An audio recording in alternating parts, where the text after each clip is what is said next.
자, 이제 요 역사 얘기도 이제 마지막으로 가고 있습니다. 이제 또 타임테이블을 또 돌려봐야죠.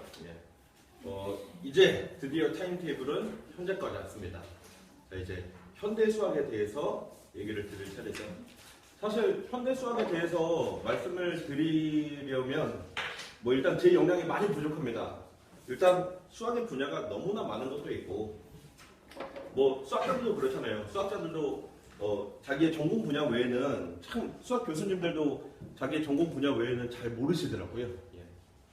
그 정도로 워낙 분야가 많다 보니 제 역량이 부족해서 많은 것들을 들려드릴 수 없고 딱 두 가지 얘기만 하려고 합니다. 두 가지 큰 사건이죠. 두 사건 전부 다 이 현대 수학의 가장 큰 문제였던 사건이고 두 사건의 결말은 좀 다릅니다. 자, 첫 번째 사건은 너무나 유명한 사건이죠. 페르마의 마지막 정리라고 하는 이미 지금이야 너무나 당연히 그냥 알게 된 일이 됐지만 불과 지금부터 25년 전만 해도 정말 미궁 속의 문제였던 그 문제. 문제는 참 쉬웠죠. 페르마의 마지막 정리, 그 피타고라스 정리를 확장하는 거죠. 피타고라스 정리는 거듭제곱, 지수가 2인 것에 비해서 그거를 일반적인 자연수로 확장을 했을 때 그거를 만족하는 자연수 근이 존재했느냐? 사실 피타고라스 정리를 만족하는 자연수 근들, 그러니까 피타고라스 수라고 하는 것들은요, 이미 유클리드 시대 때 피타고라스 수의 일반회를 구하는 방법을 그냥 다 찾아냈죠. 실제로 중상 교과서에 보면요, 중상 교과서에 문제로 막 나와 있어요. 그러니까 피타고라스 수의 일반회를 구하라 이렇게 나와 있는 건 아니고, 보기 중에 다음 중 피타고라스 정리를 만족하는 식을 찾아봐라 이러면서 그 일반회가 아예 나와 있습니다. 문제집에. 아무튼 그거를 이제 3 이상으로 확장을 해서 이거에 자연수근이 존재하느냐라는 문제였는데, 일단 그 문제를 아무도 못 풀었던 건 아니에요. 그러니까 몇 가지 경우는 이미 꽤 많이 풀렸었죠. 그러니까 르장드르가 n이 5인 경우, 그러니까 x5제곱 더하기 y5제곱이 z5제곱이 되는 그런 자연수 근이 존재하지 않는다, 이런 거는 증명을 했던 거고, 디리클레도 증명을 했고요. 코시는 아까 그 갈로아 논문을 잃어버린 그 이 코시는 자기가 이걸 증명했다고 발표를 했는데 사실은 틀린 증명이었고요. 그 다음에 이 쿠머라는 수학자는 정규소수인 경우에 증명했다고 하는데 사실 이 정규소수는 뭔지 제가 잘 모르겠습니다. 그래서 아무튼 일부분은 이제 증명이 된 거고, 결국 저거에 그러니까 일반적으로 3 이상의 자연수인 모든 자연수에서는 근이 존재하지 않는다는 증명은 결국 되지 않는 거죠. 사실은 여기는 더 쓰지 않았지만 오일러도 일부분의 실제로 오일러가 n이 3인 경우에 증명을 했다고 해요. 자, 그 밖에도 이제 제가 여기 써놓은 이 많은 수학자들이 이 문제에 도전을 했던 거죠. 그리고 하나같이 다 실패를 했던 겁니다. 일단 저 문제에 많은 수학자들이 도전했던 이유는요, 문제가 쉬웠기 때문이에요. 사실은 수학의 난제들을 보면 일반인들은 이해조차 할 수 없는 문제들이 사실 대부분이죠. 예를 들면 지금 밀레니엄 7대 난제라고 하는 것들, 그 중에 하나 풀린 것도 있잖아요. 푸엔카레 추측은 이미 풀렸는데, 푸엔카레 추측에 대해서 설명을 해도 일반인들은 알아듣지도 못합니다. P 대 MP 문제? 무슨 말인지도 모르죠. 그냥 그게 무슨 문제야? 부터 막히게 됩니다. 그런 거에 비해서 페르마 마지막 정리는 너무나 자명하거든요. 문제가 초등학생들도 이해할 만큼 문제 자체가 쉽습니다. 그러다 보니까 많은 사람들이 관심을 갖게 됐던 거고, 작도 아까 가계 3등분 문제도 마찬가지예요. 그러니까 일반인들이 문제 접근을 쉽게 할 수 있기 때문에 많은 사람들이 그렇게 도전을 하게 되는 거죠. 이 문제도 문제가 쉽다 보니까 많은 수학자들이 도전했고 많은 일반인들도 도전했고, 그리고 아무도 풀지 못했고요. 자, 그 역사가 무려 350년이 이어지죠. 자, 그러다가 참 수학의 역사에서 놀라운 일들이 벌어지는데, 그 놀라운 일들이 마치 쇠사슬처럼 다 목걸이처럼 쫙 연결이 되면서 놀라운 일이 벌어집니다. 자, 제가 여기에 엄청나게 많은 수학자들을 써놨는데, 일단 주인공은 여러분 잘 아시는 앤드루 와일즈입니다. 주인공은 앤드루 와일즈인데요. 사실 앤드루 와일즈는요, 이 피라미드의 정점에 딱 마지막 정점을 찍은, 마침표를 찍은 인물이고요.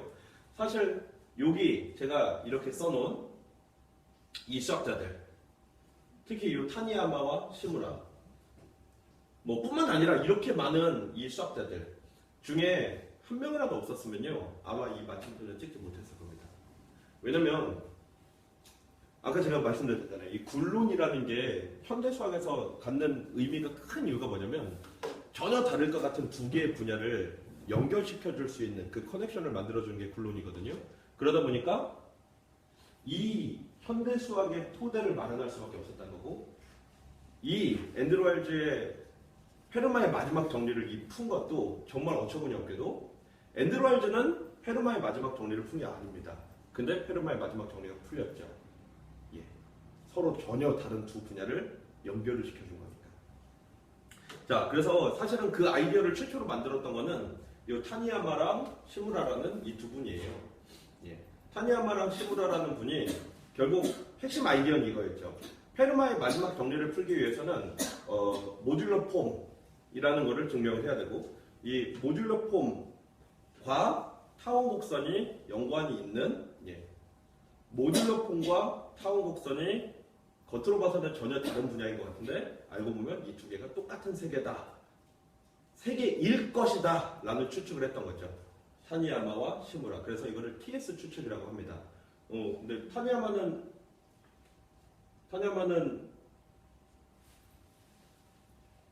지금은 돌아가신 분이고요. 자살을 했습니다. 사실은 20대 중반에 자살을 했고요.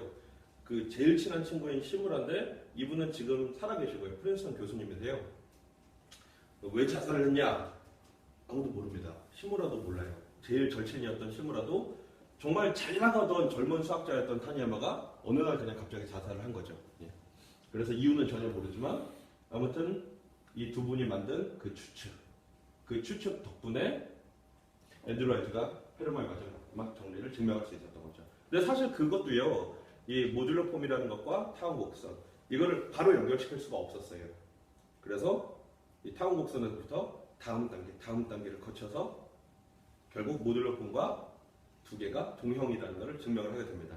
그렇게 다음 단계로 넘어가는 과정에 이 수많은 수학자들의 업적이 다 섞여서 녹아 들어가게 된 거죠. 그래서 저는 이거를 수학 역사상 최대의 협력이라고 부릅니다. 그럼 뭔가 사실은 이 수학자들이 모두 다 함께 모여서 자, 우리 다 같이 페르마의 마지막 정리를 풀어보자라고 했던 게 전혀 아니거든요. 그냥 자기 분야에서 나름대로 연구를 했던 거죠. 이런 연구도 하고 저런 연구도 하고. 그런데 그런 연구들이 쌓여서 그것들을 다 앤드루 와일즈가 끄집어낸 겁니다. 그러면서 그것들에 다 연결을 시킨 거죠. 그것들이 이 수학자들이 그런 이론들을 만들면서 설마 이거가 페르마의 마지막 정리의 증명에 쓰이겠어라고 생각을 했을 거 아니에요. 예. 근데 그거를 앤드루 와일즈가 발견을 해낸 거죠. 근데 이 페르마 마지막 정리에는 엄청난 비하인드 스토리가 있습니다. 필드상 아시죠? 예. 필드상이 엄청나게 까다롭다는 것도 아시죠? 4년에 한 번, 최대 4명. 그러니까 노벨상과 굳이 비교를 하면 노벨상은 일단 매년 수상하는 것도 있고, 일단 노벨상은 단체가 받을 수도 있습니다. 그냥 한 번에 많은 사람들이 받을 수 있죠. 필드상은 4년에 한 번, 최대 4명, 예, 더 이상 주지도 않고, 예. 게다가 이제 제일 힘든 조건이 나이 제한 때문인데, 일단 필드상이 나이 제한을 한 이유는 뭐냐면요, 그냥 젊은 수학자들의 이제 재정적인 도움을 주기 위해서였거든요. 예. 아무튼 그 나이 제한 때문에 아무리 업적이 뛰어나도 받을 수 없는 상황이 돼버렸죠. 제일 대표적으로 존 내시가 그랬잖아요. 존 내시가 사실은 제일 억울하죠. 왜냐면 존 내시는 이미 20대 때 학부생 시절에 이미 난제를 여러 개를 풀어버려서 그냥 당연히 다음 차례 필드상은 존 내시, 이게 거의 확정적이었거든요. 근데 이 ICM에서, 그러니까 수학협회에서 존 내시한테 양보를 부탁을 한 거죠. 야, 너는 아직 젊잖아. 이제 20대인데 얘 조금 더 나이 많은 선배들을 위해서 너가 한번 양보를 해라 라고 해서 존 내시가 양보를 한 사이에 존 내시는 정신병원에 가게 된 거고, 그냥 우울증 이게 아니었죠. 정신분열증이었죠. 예, 그러니까 왜 우리가 흔히 말하는 그 미친 사람 있잖아요. 예, 그냥 그렇게 되면서 필드상 기회를 그냥 날려버리고, 예. 그래서 결국 이 정신병이 완전히 호전적으로 괜찮아졌다라고 했던 게 이미 나이가 60대가 돼버린 거죠. 예. 그러면서 결국 필드상을 놓쳐버리고 대신에 이제 그 내시균형으로 노벨상을 받게 되고요. 노벨 경제학상을. 아무튼 제일 억울한 인물 중에 한 명입니다. 그리고 또 억울한 인물 중에 한 분이 바로 앤드루 와일즈죠. 앤드루 와일즈가 이 페르마 마지막 정리 연구를 시작했을 때가 30대 초반이었어요. 그때 이미 프린스턴의 교수로 재직 중이었고, 그때부터 이제 논문을 끝낼 때까지가, 첫 번째 논문을 끝낼 때까지가 7년 정도 걸렸는데, 그 7년 걸렸을 때가 이제 30대 후반이 됐습니다. 39살 그때쯤이었죠. 그래서 논문을 일단 발표를 했던 거고, 그게 1994년이었고, 그러니까 만으로 이제 40세가 되는 해였죠. 그리고 그 논문에 오류가 있다는 걸 찾아냈죠. 실제로 저 정도 난이도의 논문들은요, 검토 과정 자체가 굉장히 힘든데, 왜 그냥 우리가 일반적으로 생각하는 그냥 학생 수준의 뭐 학부생도 마찬가지고요. 학부생 수준의 수학이라고 해봐야 그냥 논리적으로 전개되는 과정이 사실 다인데, 뭔가 굉장히 수준 높은 증명으로 들어가면 이 한 줄 한 줄의 아이디어가 너무나 뛰어나서, 왜 위상수학 같은 거 공부해 보면 이 증명 과정에 진짜 와 도대체 어떻게 이런 생각을 하지, 그런 것들이 되게 많거든요. 그러니까 그런 것들로만 이루어져 있는 거죠. 그런 걸로 이루어진 논문이, 앤드루 와일즈의 논문이 200페이지 정도 된다고 하니, 이미 수준은 상상을 초월한 수준일 거 아니에요. 그래서 그거를 검토하는 과정만으로도 보통 이제 수학 전공자 3분 정도가 붙어서 논문 검토하는데 한 1년 정도 걸린다고 해요. 그거를 검토했던 수학자가 앤드루 와일즈 친구였습니다. 그래서 그분이 검토를 하면서 이제 계속 전화 통화를 하는 거죠. 나 여기가 이해가 안 된다? 전화하고 다시 이메일 보내고 답장 받고, 그러면서 한 줄 한 줄 검토를 하는 겁니다. 그렇게 검토를 하다가 잘못된 걸 찾아낸 거죠. 처음에는 이 오류가 그러니까 별거 아닌 거라고 생각을 했던 거예요. 그냥 간단히 고칠 수 있는 정도라고 했는데, 생각을 했는데 그게 막상 부딪혀 보니까 쉽지 않았던 거죠. 그러니까 이쪽을 고쳐놓으면 여기가 잘못되고, 다시 여기를 고쳐놓으니까 또 다른 데가 잘못되고, 이런 식으로 뭔가 그 오류가 풀리지 않는 거예요. 그래서 사실 앤드루 와일즈 입장에서는 엄청난 좌절이었을 겁니다. 실제로 앤드루 와일즈 인터뷰한 거를 보면요, 그 시대 때 이렇게 회고를 하면서 막 눈물을 흘려요. 너무나 힘든 시절이라. 왜 힘드냐면요, 그 처음에 앤드루 와일즈가 내가 페르마의 마지막 정리를, 그러니까 1차 논문을 만들던 때는요, 내가 페르마의 마지막 정리를 풀고 있다라는 얘기를 아무에게도 하지 않았어요. 왜냐면 수학자들에게는 사실은 그게 불문율 같은 거예요. 얘기를 할 필요가 없죠. 얘기해봤자 얻을 게 하나도 없으니까 그냥 자기 혼자 푸는 거죠. 풀어서 성공하면 발표를 하는 거고. 전혀 발표를 하지 않다가 이제 드디어 발표를 했는데 완전히 세간이 떠들썩했죠. 1994년에 그냥 전 세계 모든 신문의 탑 1면으로 나왔습니다. 그런데 거기에 이제 잘못된 게 발견됐으니 얼마나 지금 시대였으면 엄청난 악성 댓글에 시달렸겠죠. 그러면서 굉장히 힘든 시기를 보냈을 겁니다. 그래서 그거를 풀려고요, 혼자서 안 되니까 자기 자존심을 꺾고 자기 제자까지 끌어들여요. 같이 연구를 하자고, 공동 연구를 하자고. 그러면서 그 논문을 다시 완성하는데 1년이 걸렸고, 또 검토하는데 1년이 걸렸죠. 그래서 완성이 됐을 때가 40살이 넘었던 겁니다. 그래서 필즈상을 못 받았죠. 그래서 지금까지 역사상 필즈상을 받은 수학자가 딱 56명인데 거기에 못 들어갑니다. 그렇게 어마어마한 업적을 남겼음에도 불구하고 못 들어가고, 대신 필즈의 특별상을 받긴 했어요. 특별상을 받긴 했는데 어쨌거나 그거는 그냥 특별상일 뿐이죠. 그래서 아무튼 필즈상은 특별상까지 포함해서 지금까지 57명입니다. 아무튼 그래서 필즈상을 못 받은 좀 억울한 수학자 중에 한 명이고요. 여기 지금 수학자 이름가 나왔으니까 이분에 대해서 잠깐만 말씀드리면요, 이분은 장피에르 세르라는 분인데, 일단 수학의 3대 상이 있죠. 제일 유명한 게 이제 필즈상, 그리고 아벨상, 그리고 울프상, 이 세 가지가 있는데 저 세 가지 상을 다 받으신 분입니다. 그러니까 그 세 가지 상을 다 받으신 분이 딱 3분 계시는데 그 중에 한 분이고, 필즈상은 이미 20대 때 받았죠. 만으로 27살에 받았으니 어마어마한 분인데, 그냥 단순히 학문적으로 대단하다를 떠나서 저분이 가진 열정이 정말 대단한 게, 지금 연세가 한국 나이로 87세 정도 되셨거든요. 85세, 86세. 그러니까 정말 꾸불한 할아버지잖아요. 그런데 아직도 전 세계에 강연을 다니세요. 그래서 우리나라에도 2번이나 오셨습니다. 2010년에 그리고 작년에도 한 번 오셨고요. 그래서 그 연세 많으신 정말 할아버지잖아요. 그 할아버지께서, 백발의 할아버지께서 이 칠판에 엄청나게 판서를 하면서 강의를 하세요. 엄청난 열정을 가지신 분이세요. 그래서 그 장피에르 세르라고 포털 사이트에 검색하면은 사진들 많이 나옵니다. 우리나라에도 그 저기 포항공대에 오셔서 뭐 강의하시고 막 그러셨거든요. 예. 자, 그래서 이 사건은요 현대 수학이 이룬 쾌거라고 할 수 있습니다. 그러니까 이 군론이라는 게 발견되고 나서 뭔가 이렇게 서로 전혀 다른 분야를 연결시켜 주는데 그 연결시켜 주는 그 커넥션이 정말 드라마틱한 거죠. 바로 직접 연결도 되지 않고 뭔가 건너 가면서 연결이 되는데 그렇게 연결이 되니까 결론은 두 개가 같은 분야더라. 정말 대단히 놀라운 업적이죠.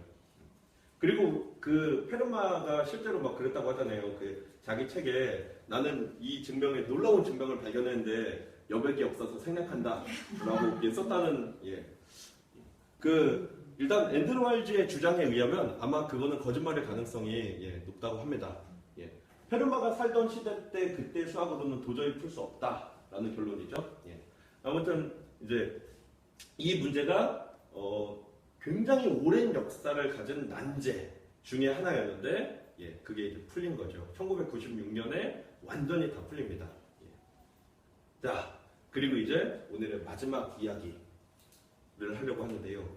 갑자기 뭔가 과학자들 얘기가 나와서 좀 이상하죠. 오늘의 마지막 이야기이자 또 가장 중요한 이야기일 수 있습니다. 자, 현대 수학의 두 번째 난제에 대한 이야기를 할 건데요. 과학 얘기부터 시작을 할게요. 이 과학자들이 아주 좋아하는 것 중에 하나가 물질을 잘라보는 거죠. 그래서 물질이 무엇으로 이루어져 있을까? 이게 대단히 궁금했습니다. 사실 피타고라스도 그런 얘기를 했죠. 만물은 수이다. 만물은 수이다. 그냥 철학적인 얘기 같은데 진짜 피타고라스는 그렇게 생각을 했던 겁니다.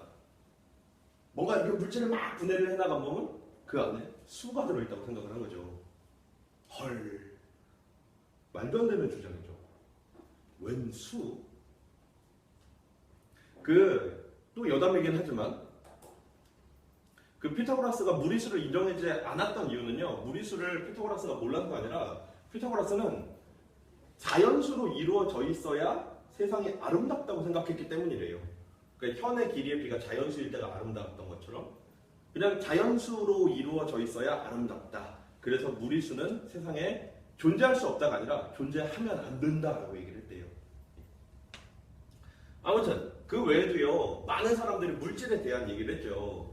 이 데모크리토스 입자설이라는 걸 얘기를 했는데 뭔가 지금으로 치면 원자에 대한 주장을 최초로 한 인물입니다.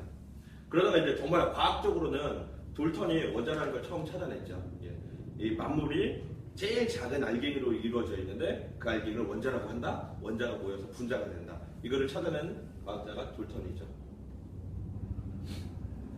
그러다가 돌턴 이후에 또 100여 년이 지나서 러더퍼드가 더 놀라운 걸 찾아냅니다. 이 러더퍼드가 알파 입자 실험을 하거든요.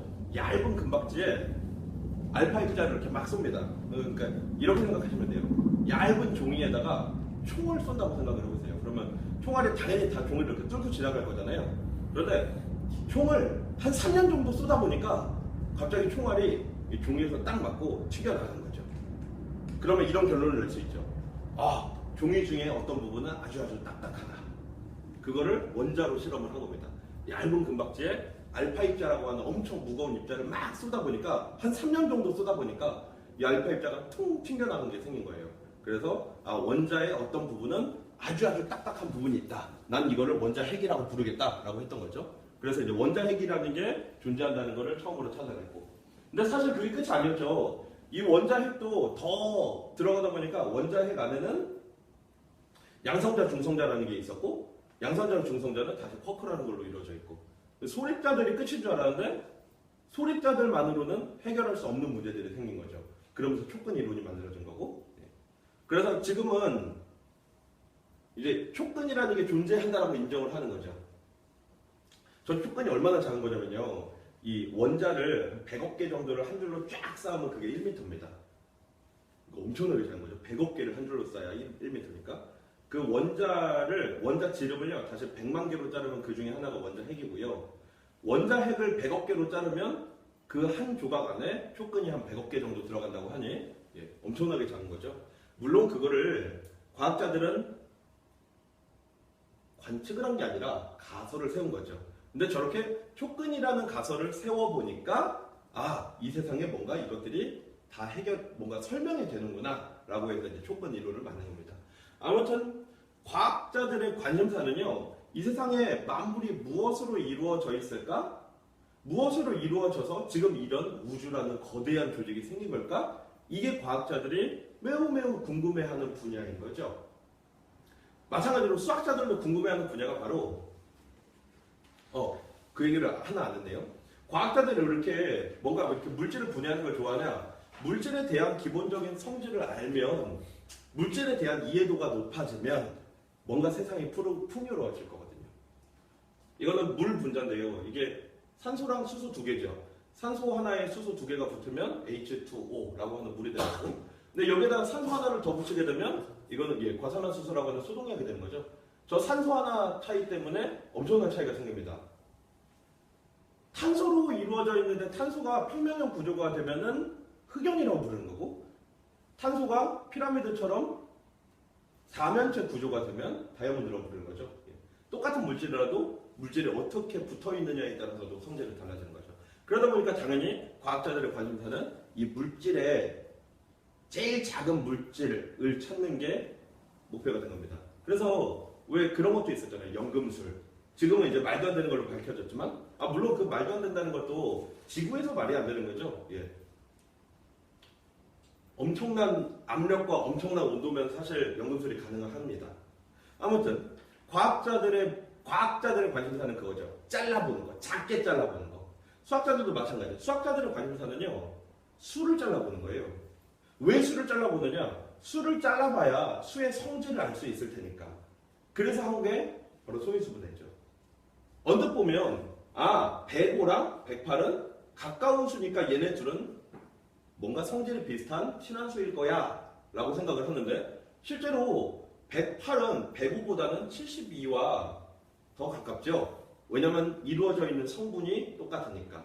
72도 2랑 3으로만 이루어져 있고 108도 2랑 3으로만 이루어져 있으니까 얘네 둘이 72와 108이 더 친한 수입니다. 105는 별로 친하지 않은 수죠. 왜냐면 5랑 7이라는 엉뚱한 수가 들어있으니까. 자, 수학자들은 이게 궁금했던 거예요.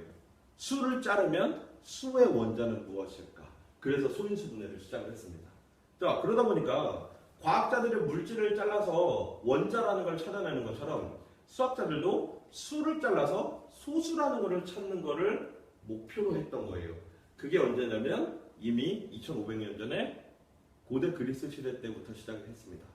그래서 실제로 유클리드는 소수에 대한 연구를 꽤나 많이 했죠. 그래서 유클리드는 소수가 무한하다라는 증명을 실제로 했고, 소수가 무한하다라는 증명은 그다지 어렵지 않은 규律법으로 증명하면은 학생들도 충분히 이해할 만큼 난이도가 낮은 증명입니다. 아무튼 유클리드 때부터 소수에 대한 연구가 시작이 됐죠. 그러면서 많은 수학자들이 소수를 찾아내려고, 수학자들의 목표는 이거였어요. 소수 수열을 찾는 것. n번째 소수를 찾는 그 규칙을 찾는 것. 이게 수학자들의 목표였죠. 그래서 그 문제에 엄청나게 많은 수학자들이 도전을 합니다. 자, 제가 많은 인물들을 좀 보여드릴 건데, 거기 워크북에는 다 인쇄가 안 되어 있는데, 일단 이분이 바로 방금 소수가 무한하다라는 걸 증명했던 유클리드. 이분은 아까도 얼굴이 나왔죠? 페르마의 마지막 정의, 페르마. 그 페르마는 실제로 수학자는 아니었습니다. 그러니까 왜 그 당시에는 직업이 되게 많은 사람들이 많았잖아요. 페르마의 일단 주 직업은요, 판사였죠. 그래서 실제로 페르마는 자기가 만든 이론들을 논문으로 발표하지 않았었어요. 그러니까 실제로 페르마의 이론들은 증명이 안 된 것들이 대부분이고 그냥 노트에다가 자기의 생각을 쓴 게 전부였고, 그거를 페르마 사후에 그 페르마 아들이 책으로 출판을 했던 거죠. 아무튼 페르마. 이분은 아까도 얘기 잠깐 나왔는데 그 평균율의 측정률의 문제점을 발견해서 평균율을 만들었던 메르센이라는 수학자입니다. 메르센 소수를 만든 그분이기도 하고, 메르센 소수에 대한 비밀은 아직도 안 풀어졌죠. 그래서 완전수를 찾는 노력이 메르센 소수로 연결이 됩니다. 그리고 이분은 너무나 유명한 가우스, 너무 유명하죠. 순서가 조금 잘못됐는데 사실 시대순으로는요, 오일러가 먼저고 가우스가 나중입니다. 여기는 오일러. 뭐 설명할 필요가 없죠. 자, 이분이 오늘의 주인공인데요. 예, 리만입니다. 그리고 이분은 바로 가우스의 제자죠. 가우스가 극찬한 제자입니다.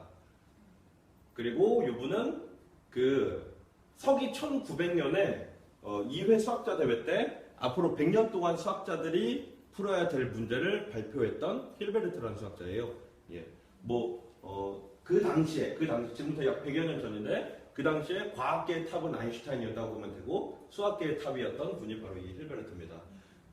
힐베르트 시대 바로 이후에 그러니까 1930년대 그때 수학계를 주름잡았던 사람은 이분 하디라는 분인데 되게 유명한 일화가 있어요.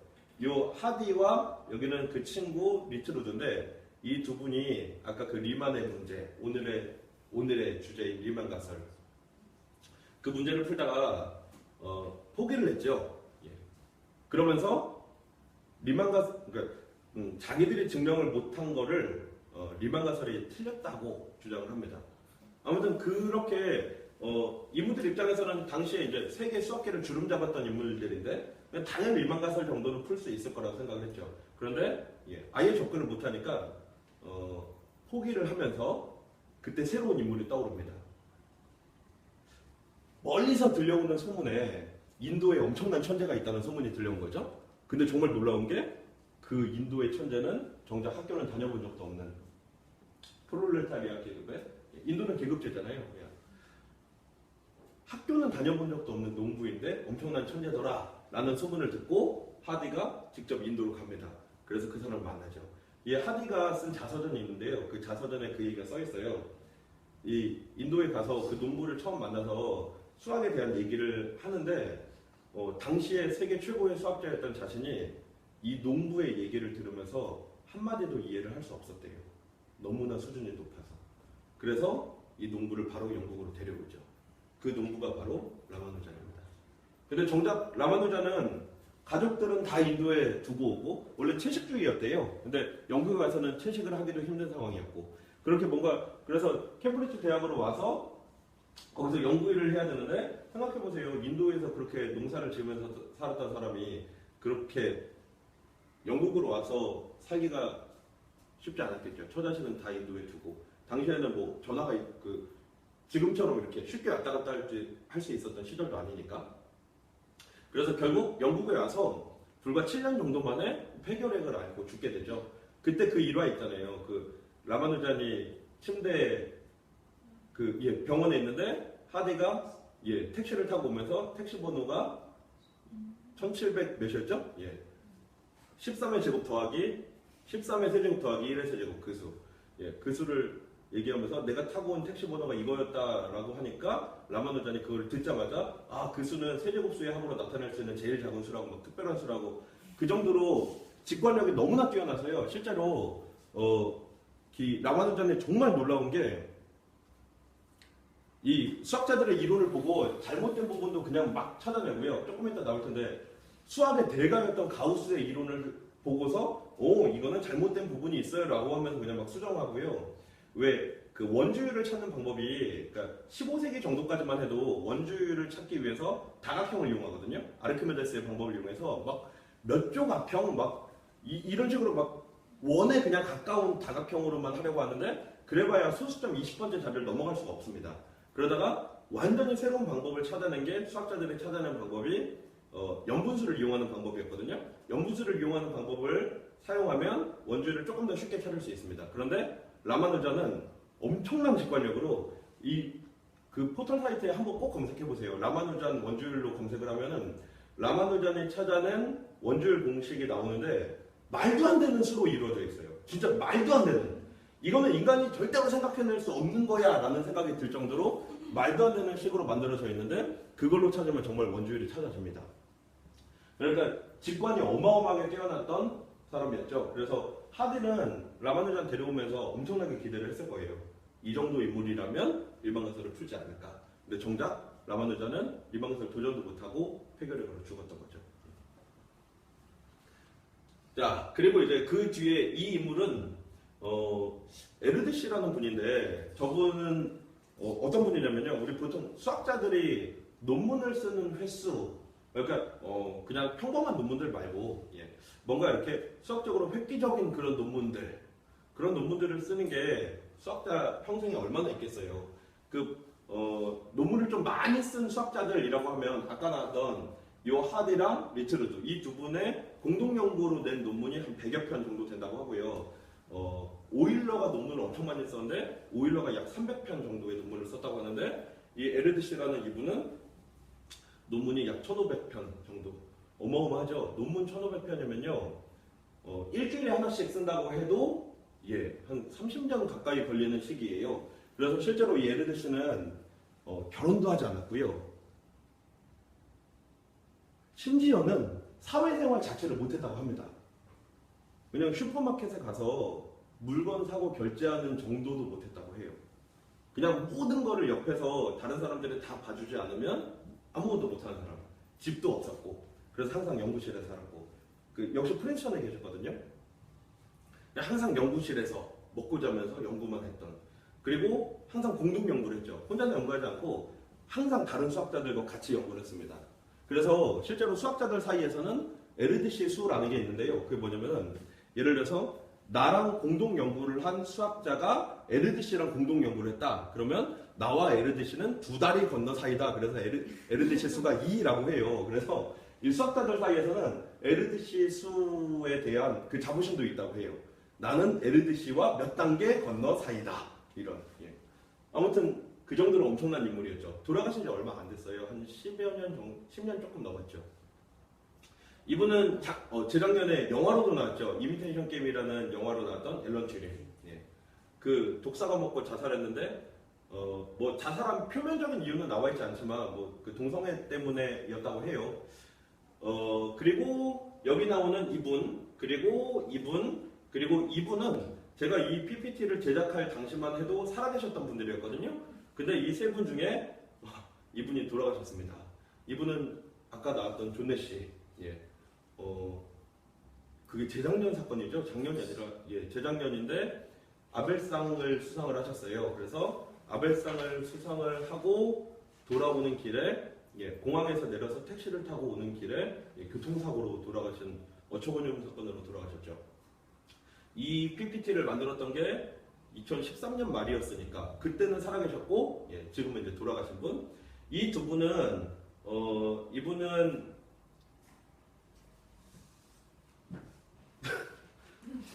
참 우리 이 강사들은 오전에는 정말 술 취한 정신. 참 제가 이 수학의 역사에 대해서 강의를 수십 번을 했음에도 불구하고 어쩜 이렇게 갑자기 이름이 기억이 안 나죠? 알렌 코네라는 분이고요. 알렌 코네. 이분은 본비엘이라는 분입니다. 본비엘이. 이분 두 분 다 필즈상 수상자고요. 지금 두 분 다 현재 살아계신 분들이고요. 그냥 뭐 세계적인 석학들인 거죠. 자, 제가 여기에 이렇게 많은 수학자들을 보여드렸는데요. 이 수학자들의 공통점은 아이들한테 물어보면 항상 공통점은 뭘까? 그러면은 남자입니다. 할아버지예요. 이거밖에 얘기를 못하죠. 맞아요. 남자고 할아버지죠. 그리고 또 하나의 공통점은 당대를 이끌었던 수학자들이라는 것. 그리고 또 하나의 공통점은 모두들 소수에 대한 연구를 했다는 것. 그리고 또 하나의 공통점은 소수에 대한 연구를 실패했다는 겁니다. 물론 현재 살아있는 수학자들에 대해서 실패라는 단어를 쓰긴 좀 그런데요. 아무튼 지금까지 2016년 현재까지는 소수에 대한 연구를 해서 실패했던 거죠. 그러면 거꾸로 얘기하면 이렇게 얘기할 수 있죠. 인류 역사상 가장 당대의 최고 천재들은 그냥 다 소수에 대한 도전을 했습니다. 수학자들은 거의 궁극의 도전 중에 하나인 거예요. 그러면서 아무도 못 풀어낸 거죠. 현재까지. 자, 그런데 아까 전에 제가 오늘의 주인공이라고 하면서 리만을 얘기했었죠. 왜 리만이 오늘의 주인공이냐? 이 리만이 소수 연구에 획기적인 변화를 가져왔기 때문입니다. 일단 리만 전으로 잠깐만 돌아가 볼게요. 리만이 살기 전 시대. 뭐 리만이 살기 전 시대라고 해봐야 제일 유명한 사람은 오일러랑 가우스죠.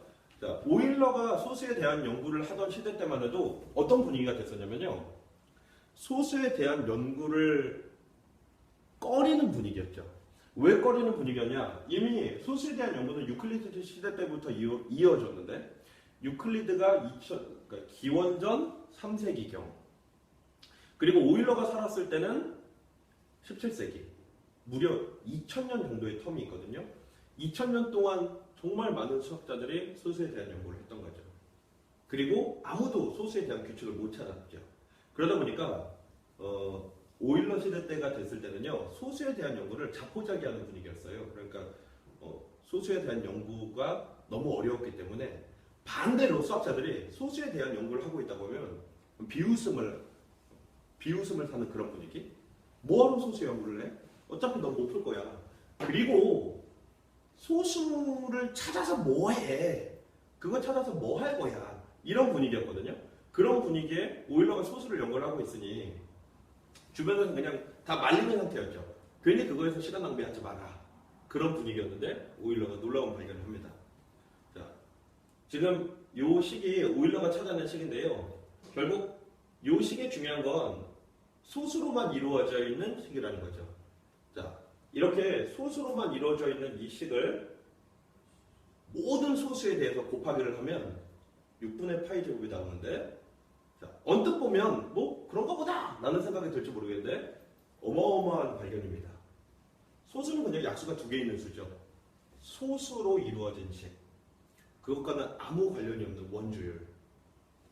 소수점 이하로 그냥 비슷하다 정도가 아니라 저 두 개가 완벽하게 똑같습니다. 소수점 100만 번째, 1억 번째짜리 가져가도 무한히 가도 모든 값이 다 똑같은 값이 됐다는 거죠. 소수는 그냥 약수가 두 개 있는 수인데 어떻게 그게 원주율과 관련이 있을까? 아무도 상상조차 못했던 거예요. 근데 그걸 오일러가 최초로 찾아낸 거죠. 저 발견을 하고 나서 이제 분위기가 바뀝니다. 소수가 뭔가 특이한 성질이 있긴 있는가 보다. 그러면서 분위기가 확 반전이 됩니다. 그러면서 이제 다시 소수에 대한 연구를 하는 불이 붙기 시작한 거죠.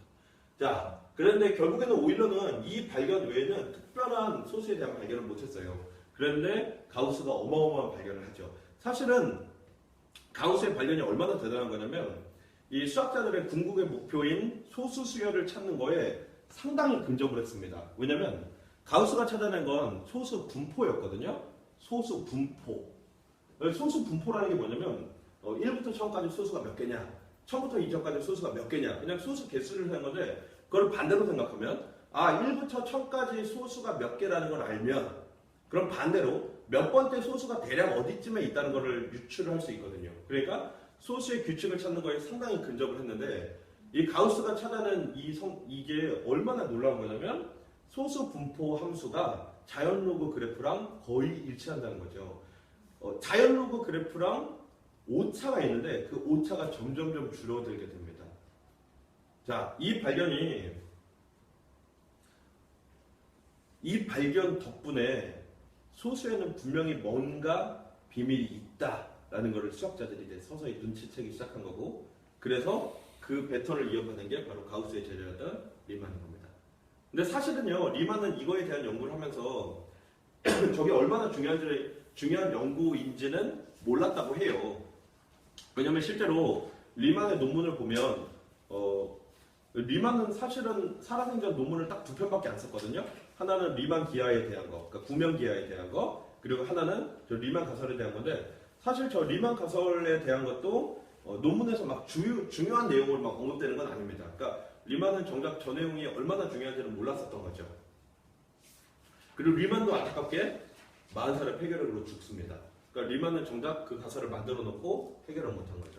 아무튼 요 오일러와 가우스의 발견이 있고 나서 수학자들이 분위기가 급 반전되는 게 소수에 대한 비밀이 분명히 뭔가 있을 것 같으니 우리 한번 연구해 보자 라는 분위기로 바뀐 거고, 그거를 리만이 획기적으로 바꿔놨던 이유가 뭐냐면은 리만이 이런 식을 찾아냈거든요. 그러니까 리만이 제타 함수라는 소수로 만들어진 함수를 만들었는데 제타 함수의 그래프는요, 복소수를 대입해야 되기 때문에 일반적으로 평면의 그래프를 그릴 수 있는 게 아니에요. 복소수에서 복소수로 대응되는 그래프니까 2차원에서 2차원으로 대응되는 그래프를 그려야 되거든요.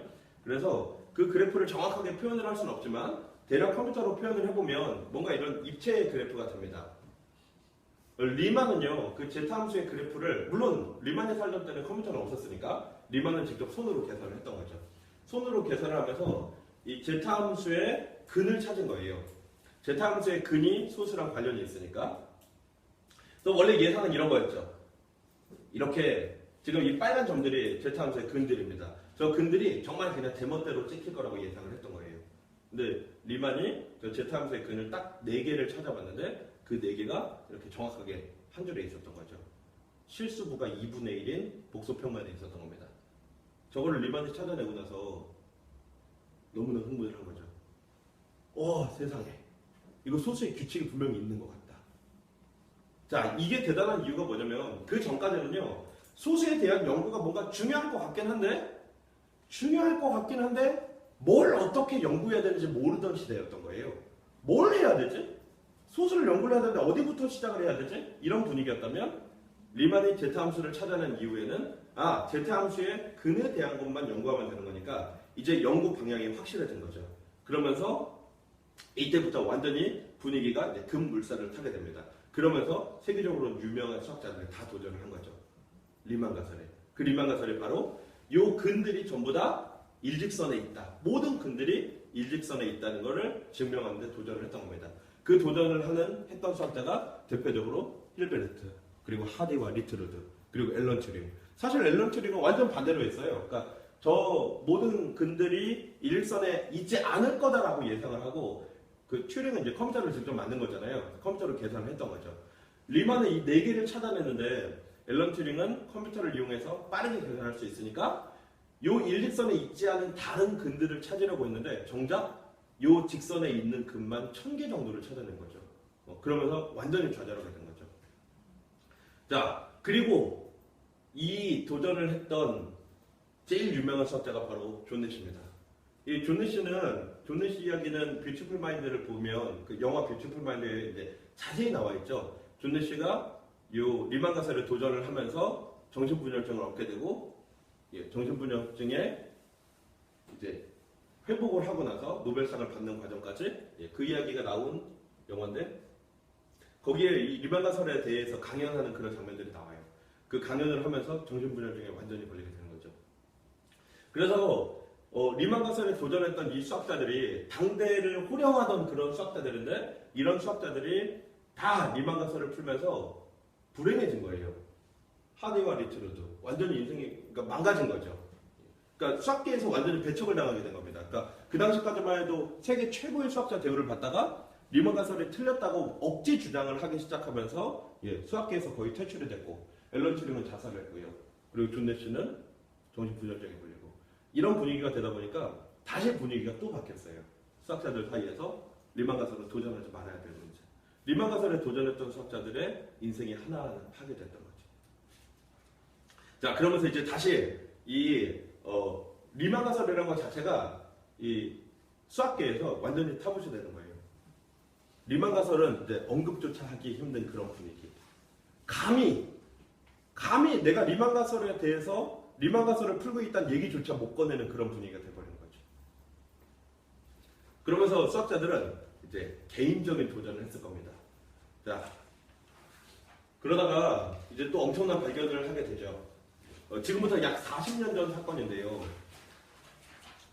40년 전, 1970년대에 이 두 분, 이분은 몽고메리라고 하는 수학자인데 미시간 대학교 교수님이시고요. 이분은 다이슨이란 분인데 이분은 물리학자입니다. 수학자가 아니라 물리학자고요. 이분은 프린스턴에 계시는 분이고 아인슈타인의 제자입니다. 물리학계에서는 현재 물리학계에서는요. 1인자는 스티븐 호킹이라고 하고 아무튼 1인자 대열에 올라있는 그런 분이죠. 자, 이 두 분이 젊었을 때 이야기죠. 40년 전이니까. 이분이 이제 프린스턴에 계셨는데 이 프린스턴 대학교가 아니라 프린스턴 고등연구원. 프린스턴 고등연구원에 그 전통 같은 게 있는데 그 전통이 이렇게 그 밥을 먹고 티타임이 있대요. 그 티타임 동안에 그냥 모르는 분야의 사람들끼리 그냥 대화를 하는 그런 전통이 있다고 합니다. 때마침 이제 이 몽고메리 이분이 프린스턴에 놀러 왔죠. 이분의 친구이자 이분의 친구인 분이 아까 나왔던 본비엘이라는 분입니다. 그 본비엘이라는 분은 성격이 엄청 호탕하신 분이에요. 그 장난도 많이 치시고 그 지금부터 약 10여 년 전에 만우절 때 그 전 세계 수학자들을 대상으로 자기가 리만 가설을 풀었다고 뻥을 친 그런 사건도 있었고요. 아무튼 굉장히 호탕한 성격의 인물인데 그 본빌이라는 분이 이분이랑 차를 마시고 있었고 이분은 이제 손님으로 왔던 거죠. 이 두 분은 서로 일면식이 없던 모르는 분이었고 일단 분야가 다르니까요. 두 분이 티타임 때 만나서 얘기를 하니 전혀 모르는 분들은 서먹서먹 하겠죠. 그러면서 자기가 연구하는 분야에 대해서 얘기를 해줬는데 자, 이 몽고메리라는 이 분은 남몰래 이 리만 가설에 대한 도전을 하고 있었던 분입니다. 무슨 연구를 했냐면요. 이 리만 가설에 지금 이 점들이 그 제타 함수의 근들이거든요. 이 근들의 간격을 연구를 하고 있었어요. 간격. 이 소수라는 거는 소수 간격이 너무나 들쭉날쭉하잖아요. 짧은 것도 있고 긴 것도 있고. 근데 그거에 비해서 이 제타 함수의 근의 간격은 비교적 일정했거든요. 그래서 저 근의 간격에 대한 연구를 하고 있었고 그 얘기를 이 다이슨 교수님에게 얘기를 했던 겁니다. 어차피 모르는 분야이기 때문에 수학자들 사이에서는 완전히 타보셔도 되지만 물리학자니까 그냥 편하게 얘기해도 될 것이다 라고 생각을 하고 그냥 얘기를 했던 거예요. 자, 저 다이슨 교수님은 어떤 연구를 하고 있었냐면 그 원자 핵에 대한 연구를 하고 있었는데 원자 핵도 뭐 제가 잘 아는 분야는 아니지만 원자 핵의 쿼크들이 에너지를 이렇게 주고받으면서 원자 핵 에너지 자체가 변한다고 해요. 그래서 저 다이슨 교수님은 원자 핵의 에너지가 변하는 주기를 연구를 하고 있었고요. 그리고 몽고메리는 제로점, 그러니까 이 근들의 간격을 연구하고 있었고, 그리고 두 분은 저 간격을 찾는 식까지 알고 있었습니다. 그런데 놀랍게도 그 식이 똑같았던 거죠. 저 발견이 그러니까 어마어마한 파장을 불러일으켰죠. 소수는 그냥 약수가 두 개 있는 수고요. 이거는 원자 핵입니다. 실제로 이 세상을 이루고 있는 물질이죠. 원자 핵에 대해서 연구를 하다 보면 항상 막히는 부분이 있는데 물론 제 전공 분야가 아니라서 정확하게 말씀드리기는 어렵지만 항상 막히는 부분이 있었다고 해요. 근데 정말 놀랍게도 그 막히는 부분이 이제 촉근에 대한 거였는데 그러니까 양자역학이죠. 양자역학에서 막히는 부분을 해결할 수 있는 돌파구가 여기 있게 된 거를 찾아낸 겁니다. 어처구니 없죠. 원자핵에 대한 거를 다시 말하면 이 세상의 물질에 대한 거를 연구를 해야 되는데 이 세상의 물질에 대한 연구를 하기 위한 돌파구가 소수에 있었다는 거죠. 어찌 보면 아까 제가 그 말씀 드렸죠. 피타고라스가 얘기한 헛소리. 피타고라스가 그랬잖아요. 만볼은 수이다? 이게 웬 헛소리? 그러면서 제가 헐 그랬죠. 예. 말도 안 되는 주장. 사실은 그 주장이 맞을 수 있다는 거죠. 그래서 이거는 아직은 벌어지지 않는 일이지만 만약에 인간이 양자역학에 대한 다시 말하면 촉근 세상에 대한 이해가 다 되게 되면요. 예를 들면 원자 단위로 복제를 하는 게 가능하다고 해요. 원자 단위로 복제를 하게 되면 무슨 일이 생기냐면 어떤 원자를 하나를 스캔을 해서 다른 부분에 그거를 복제를 해놓잖아요. 그럼 이쪽에 원자가 사라집니다. 이게 무슨 얘기냐면 순간이동이 가능해지는 거예요. 그러니까 지금도 사실은 원자 단위에서 순간이동을 하는 실험은 뭐 성공을 했다고 해요. 뭐 그게 뭐 논문으로 발표된 그런 건 아니라고는 하지만 양자역학에 대한 이해가 다 되게 되면 아까 제가 처음에 말씀드린 지금은 고층 빌딩, 비행기, 로켓, 스마트폰 이런 게 당연한 시대인데 지금부터 불과 300년 전만 해도 그런 게 전혀 없던 시대잖아요. 지금 우리가 살고 있는 시대에서는 상상으로만 이루어지는 그런 것들, 순간이동 같은 것들, 그런 것들이 가능해지는 시대가 온다는 겁니다. 놀라운 거죠. 소수에 대한 연구가 그것과 연결이 돼 있을 거라는. 그러면서 분위기가 완전히 바뀌었습니다. 어떻게 바뀐 거냐면요. 이제는 단순히 그냥 와 이제 우리 리만 가설이 중요한 것 같으니까 리만 가설을 연구하자 이 차원을 넘어서서요. 물리학자들까지 붙게 됐습니다. 그래서 이제는 아예 그냥 전 세계적으로 지금 여기 있는 분들은 대부분 수학자지만 이분은 물리학자고요. 나머지는 다 수학자들입니다. 그냥 하나하나의 면면이 대단한 분들이고요. 예를 들면 이분은 아까 나왔던 그 알렌 폰느 이분은 주인공에 가까운 인물인데 왜냐면 리만 가설을 풀 수 있는 가능성이 제일 높은 인물로 지목을 받는 분이고요. 뭐 다른 분들 또한 다 여기 방금 나왔던 본비엘이라는 분 이분은 되게 유명한 분이신데 왜 유명하냐면요. 수학계에서는 이제 양치기로 유명합니다. 왜 양치기냐? 거짓말을 하도 많이 했다는 건데 거짓말을 뭐 저분이 의도적으로 한 건 아니죠. 예, 리만 가설을 풀었다고 벌써 3번이나 논문을 냈는데 예, 3번 다 그냥 오류가 발견돼서 수학계에서는 거의 퇴출된 예, 안쓰러운 분이시죠. 이분은 그 테렌스 타우라고 하는 그 지금 IQ로 세계 랭킹 1위라고 하는 분인데요. 저분이 그 IMO 있죠. IMO 국제 수학 올림피아드. 그 IMO에 나갔는데 막 중국 사람들이 IMO 휩쓸잖아요. 중국 사람들은 막 만점자가 되고 있는데 이분은 그 정도는 아니지만 처음에 나갔을 때 동메달, 그 다음 은메달, 그 다음 금메달을 받아서 별거 아닌 것 같죠?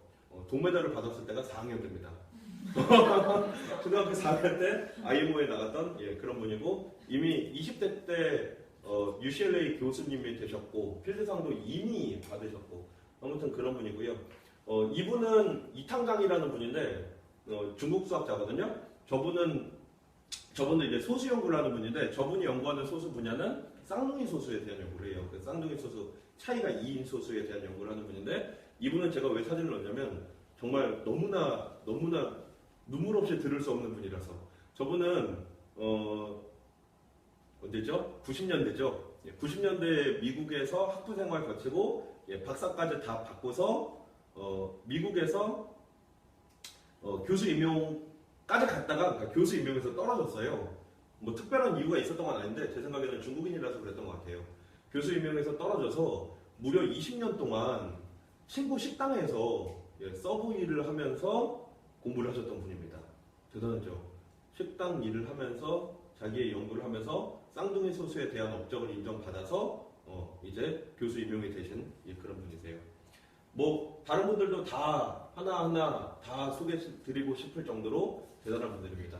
이분만 말씀드릴게요. 이분은 지금 제가 이 소수에 대한 얘기를 하고 있는 토대가 되는 책이 있는데 소수의 음악이라는 책이거든요. 좀 두꺼운 책이에요. 이렇게 두꺼운 책인데 너무나 제가 읽었던 책들 중에 저도 책을 엄청 좋아해서 집에 한쪽 벽이 다 책장으로 돼 있을 정도로 책이 많은데 그 중에서도 제일 좋아하는 책은 당연히 슬램덩크랑 드래곤볼이고요.